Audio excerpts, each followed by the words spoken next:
Good morning, children. Welcome to the science class. So, children, let's start our chapter number 10, that is respiration in organism. Respiration, breathing in other organism. Many animals like tigers, elephants, cows, dogs, etc. have a breathing system similar to humans. They have chest cavities and lungs which work pretty similar to ours. Let us take a look at some animals whose breathing mechanism is different. Cockroaches have no lungs or chest or any such organs. How do they breathe? They have small openings on the sides of their body. These openings are called spiracles. They have a whole network of ear tubes that start from these spiracles and goes all over their body. These tubes are called trachea. Air directly enters through the spiracles and through them can go all over the air tubes. As the air tubes go all over the body, the air reaches everywhere. Exchange of gases takes place through the walls of the tube. Earthworms have a different way of breathing too. They breathe through their skin. Their skin is always moist and slimy to touch.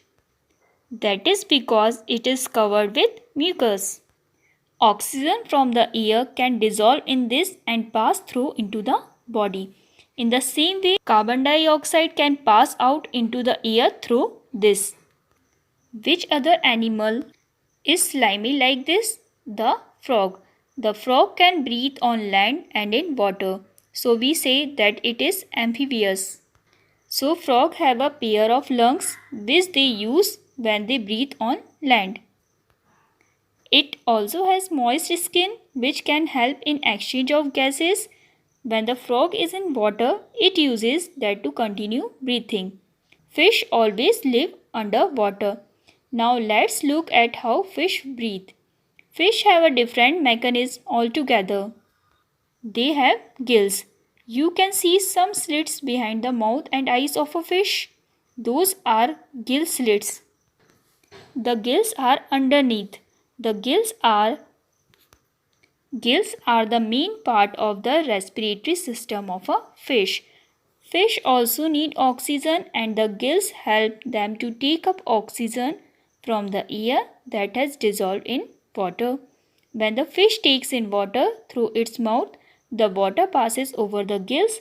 Gills are soft muscles with lot of blood vessels. Exchange of gases take place as the water passes over the gills. Then the fish lets the water out through the gill slits. Plants are living things too. Do plants breathe? Of course they do. And they also breathe in oxygen and breathe out carbon dioxide like all other living things. During photosynthesis, which is the process of making food, when the sun shines, plants take in carbon dioxide and give out oxygen. However, during breathing, which is a process which takes place continuously day and night, the plant takes in oxygen and gives out carbon dioxide like all other living things. Plants also need oxygen to burn the glucose to get energy. Plants respire all the time, day or night. Every part of a plant breathes.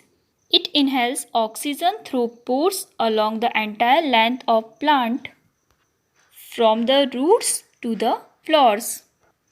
The roots get oxygen from air pockets in the surrounding soil. The plant exhales carbon dioxide the same way.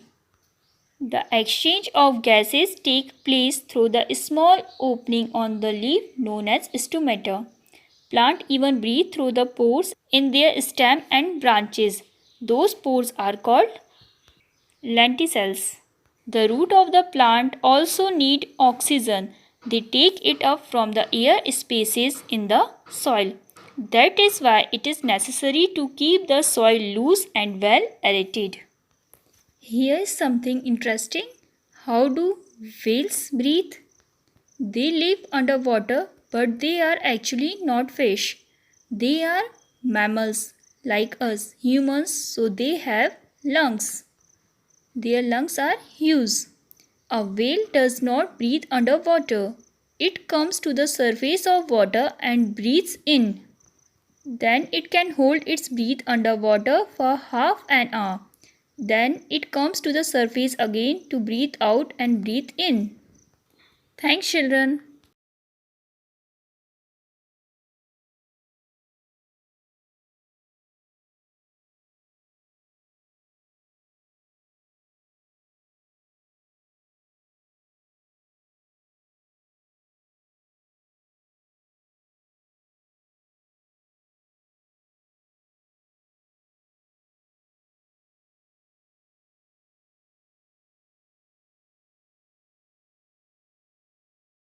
From the air that we breathe in.